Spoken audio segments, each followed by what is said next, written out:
March 2020, on the steps of the Supreme Court, Senator Schumer said, quote, "I want to tell you, Gorsuch, I want to tell you, Kavanaugh, you have released the whirlwind and you will pay the price. You won't know what hit you."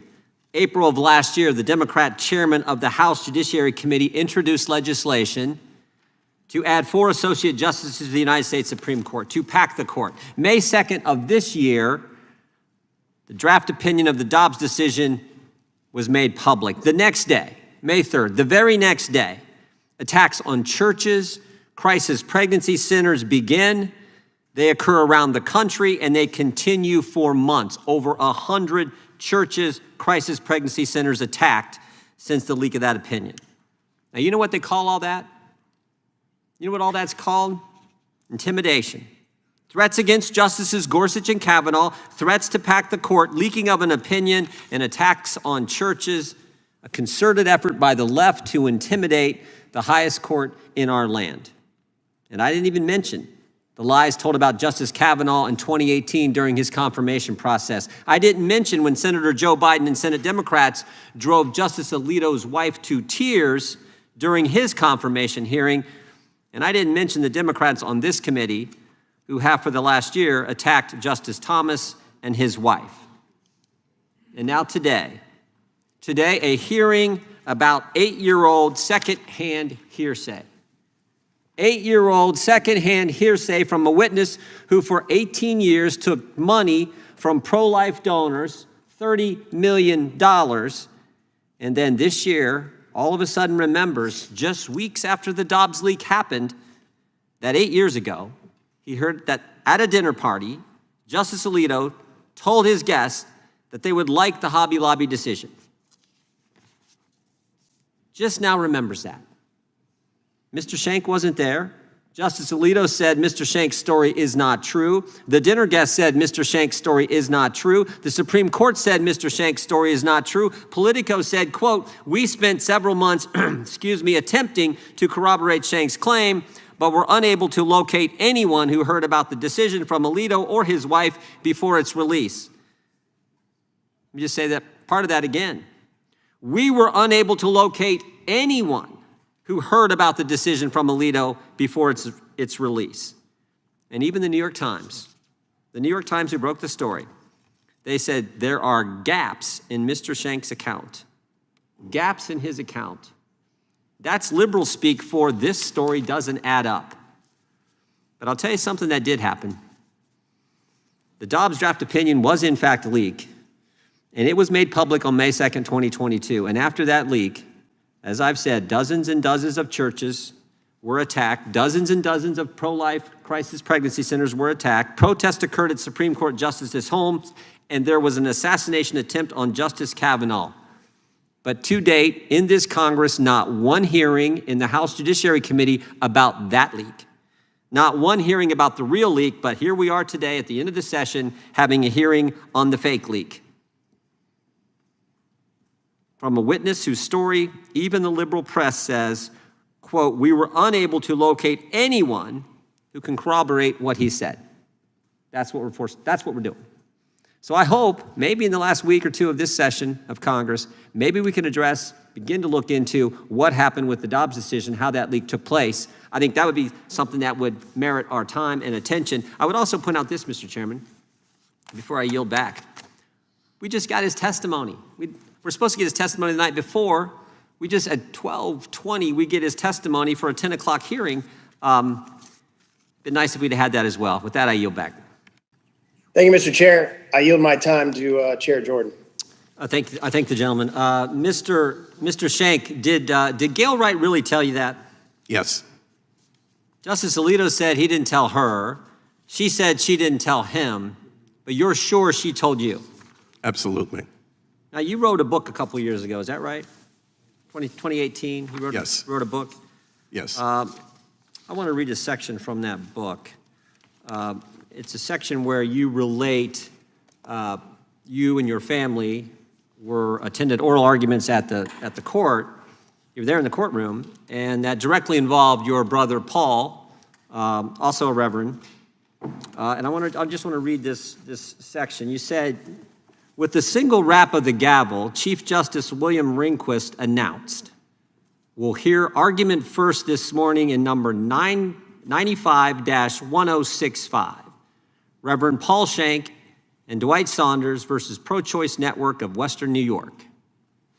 Paul and I winked at each other, knowing we had made history with that Reverend in his name. It had been a minor victory when we persuaded the court that Reverend should remain before Paul's name, even though we had been told repeatedly that legal briefs never included such titles. You thought it was important that, obviously based on what you said, you thought it was important that the title Reverend be in front of Paul's name, is that right? Correct. And why was that? Because we saw it as a religious liberty matter, and that would make it clear that it fit in that category. Did Chief Justice Rehnquist really say that, the way I just read it from your book? I can't say that I remember that. Well, you're pretty darn clearly. specific here. You got the number, case number 95-1065. Very next word says Reverend Paul Schenck. You made it a big deal. Thought it's the first time it's ever happened. I'm just asking, did it really happen? I wish I could tell. I would have to go back and review that. So it may not have? Possibly not. Why do you say possibly not? You were emphatic in your book. I would have to go back. We did go back. We did go back, and I got the transcript right here. Proceedings, 10:05 a.m., Chief Justice Rehnquist. We'll hear argument first this morning in number 95-1065, Paul Schenck and Dwight Saunders versus Pro-Choice Network of Western New York. Did you hear it? I did. Was there a word missing? Title Reverend. Yeah, wasn't in there. In your book, you said it was a big deal, so much so that you winked at your brother. Did you wink at your brother? Yes. What'd you wink for if it wasn't in the title? Well, it was our case. But that's not, you said you winked because they included Reverend in the title, and the transcript says Mr. Rehnquist didn't. Perhaps not. Perhaps? Court reporter get it wrong? Did he say it and the court reporter get it wrong? Well, then. Well, we got the audio too. I'm going to play that for everyone to hear. We'll hear argument first this morning, number 95-1065, Paul Schenck and Dwight Saunders versus Pro-Choice Network of Western New York. Reverend, did you hear that? I did. Was there a word missing that's different from what you put in your book? A title, yes. What was that title? Reverend. Reverend was not there. Right? Did you wink at your brother? I think I did. In fact, I think I actually hooked him. So now you got more details. You got the key detail wrong, what you were writing about in your book, but now you remember an additional detail. You not only winked, you elbowed your brother. Even though the reason for the wink in your writing was the fact that Reverend was using the title, something that had never been done, but it wasn't used. But we're supposed to believe you today. We're supposed to take your word over Justice Alito's word. We're supposed to take your word over a lady who gave you dollars donated to your cause, Miss Gail Wright. You're disparaging her name, Justice Alito's name, and the court. And you have this, which obviously didn't happen. We got the transcript, we got the audio, but you made it a big deal in your book. One thing I've learned, people who mislead folks on small things, mislead them on big things. And you know what? You can lie in a book, it's not a crime. You can lie to the New York Times, that's not a crime. But when you come in front of Congress and you say things that are not true, you're not allowed to do that. You're not supposed to do that. And we have seen it. You're not supposed to do that. I yield back. And let me start by saying, it used to be the case on Palm Beach Island that at the private clubs, no blacks or Jews were even allowed to be members or invited as members. And it was actually Donald Trump, before he was in politics, that made that, I think, very important change so that we weren't treating people differently based on their immutable traits. I also want to say on the subject of this hearing, when it comes to Supreme Court ethics and guardrails, I am supportive of bipartisan efforts to have some sort of an ethics construct on the court. I don't understand why Congress is subject to ethics rules, the executive is subject to ethics rules, but what, because we put a black robe on somebody and give them a lifetime appointment, all of a sudden, when they fail to enact their own ethics rules, we just allow that to occur? And to my friends on the right, like, if you can buy off Supreme Court justices, The left is definitely going to end up being way better at that than we are. And so I would suggest in the next Congress, when this is more than just a theatrical exercise, we actually work together on opportunities to have strong ethics requirements that enhance the public perception of the court. I yield the remainder of my time to Mr. Jordan. The gentleman for yielding. Mr. Schenck, how did the New York Times get the story? They called me and asked me to confirm facts surrounding what they had heard about a 2014 leak of the Hobby Lobby decision. What prompted them to call you? They said they had learned some facts about the case, and they were asking me if it was true. From whom? They did not, the reporters did not tell me from whom they learned it. Just out of the clear blue sky, they come say, hey, did Miss Wright at a dinner party hear from Justice Alito the outcome of a pending case, in particular the Hobby Lobby case, and did she call you? How did they know the facts? The alleged facts, because they're not facts. I don't think it happened. That was not the question they asked me. The first call from reporter Jody Cantor, I think it was something along the lines of, we are aware of a possible prior leak and that you were involved, and can we ask you some questions about that? It was words to that effect. And what did you say then? I said I was not prepared to talk about that. Okay, but then you've subsequently talked to the New York Times, so when did you call them back? It was probably days to, I would say certainly multiple days. I was very conflicted. I wanted to keep this a private matter. I did not intend to go public with it. Do you remember the date that you did call the New York Times back and tell them the alleged story that you've shared here today? It may have been late May.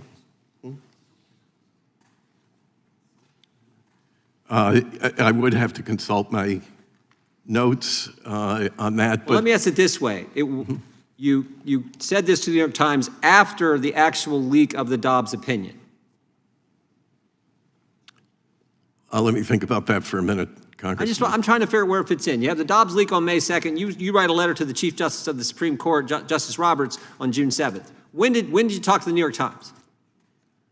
Sometime, I would have to check again, but it was sometime in late May to early June. So before you sent so it was more important to talk to the press about this leak than it was to put the court on notice of something that's so egregious that you're here today testifying in front of Congress. Oh, I was in great turmoil about the whole matter, Congressman. I was literally praying on it. I was agonizing over it, Well, I appreciate wondering that. what I should do about Prayer is it. important. I appreciate that. But you did it before you sent the letter to the Chief Justice. Off the record, strictly off the record, I did answer some questions. Well, now we're talking off the record. Why off the record? If it's so darn important, you're praying for it, why not just tell them? More importantly, if you really want this to happen, why not go to the Chief Justice first? Why not go to the court first? If you're so concerned, this is so egregious, we got to come forward, even though, why not do that? But no, you said, I'm going to go off the record with the New York Times. I wonder, Mr. Jordan, have you ever dealt with the Chief Justice? I wasn't sure I wanted to get called in by the Chief Justice. I do a call with the Chief Justice. We do a call where we talk about the courts and the whole system. Well, Mr. Jordan, maybe the reason that he was off the record then is because there was no book deal. Maybe. My time is expired. Could I ask just to hear your comment, Mr. Gates? I couldn't hear it. I'm so sorry. Yeah, maybe a book deal was Well, there was no book deal. a motivator. No, absolutely no book deal. There is no book deal, no consideration time of a book deal. Thank you, Mr. Chairman. And Mr. Schenck, I have to say there is something in the law that we call hearsay. And hearsay is inherently unreliable, and we don't allow that in. And in your case, you got hearsay built upon hearsay built upon hearsay. It's inherently unreliable. It's incredible. It's unbelievable. So we don't let that in. You'd have to have 3 exceptions to the hearsay rule to get that in. You got none. You got none. At the law, we call it hearsay. You know what we call it in the world away from law? Gossip, innuendo, deceit. And I have to tell you, it is one of the most pernicious performances I've seen publicly in a long time. I find it interesting, Mr. Chairman, we're having this hearing, given the committee's the Democrats' lack of reaction to the leak of the draft of the Dobbs decision. You held 0 hearings on it. An assassination threat was made.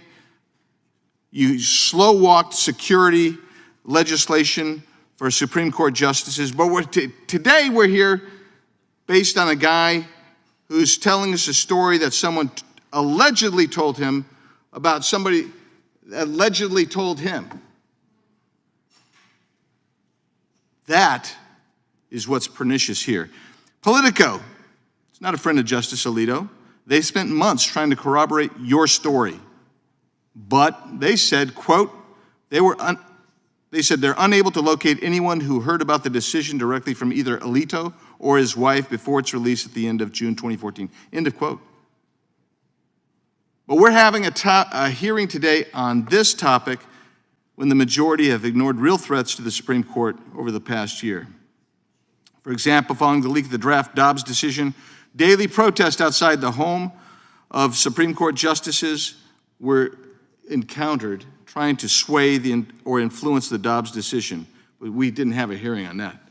In June, Nicholas Roski was arrested outside the home of Justice Brett Kavanaugh after he admitted that he came from California to Maryland to assassinate Justice Kavanaugh, but we didn't have a hearing on that, but we're having a hearing today based on specious defamatory statements. Mr. Paoletta, thanks for being here today. You saw the coverage of the constant protests at the Supreme Court earlier, I believe. What were those protests designed to accomplish, do you think? The protests beginning in part with Senator Schumer standing on the steps of the Supreme Court and, in my view, physically threatening Justices Kavanaugh and Gorsuch and telling them that if they rule a certain way, they'll pay the consequences. They won't know what hit them. So we also have to remember it went back to Senator Schumer making that threat on the steps of the Supreme Court about what kind of case? An abortion case. And all of these threats, all of these protests are designed to intimidate the justices, but even more so fear for their life. I mean, to intimidate them as justices, but fear for their life. And that's why justices have round-the-clock security now, which I think is unheard of, but it's all caused, right? And let me put it this way. I don't think they're protesting the liberal justices, okay? These are all targeted at the conservative justices and have put their life in danger, all of them. And the design is to have a long-term impact on the court and on decisions that come out of the court. And you might be aware that the chairman of this committee, Chairman Nadler, and several other members of this committee are supporting legislation to expand the number of justices on the Supreme Court. And a member of this committee tweeted out, the Supreme Court expansion is infrastructure. Why do you think they want to expand the size of the Supreme Court?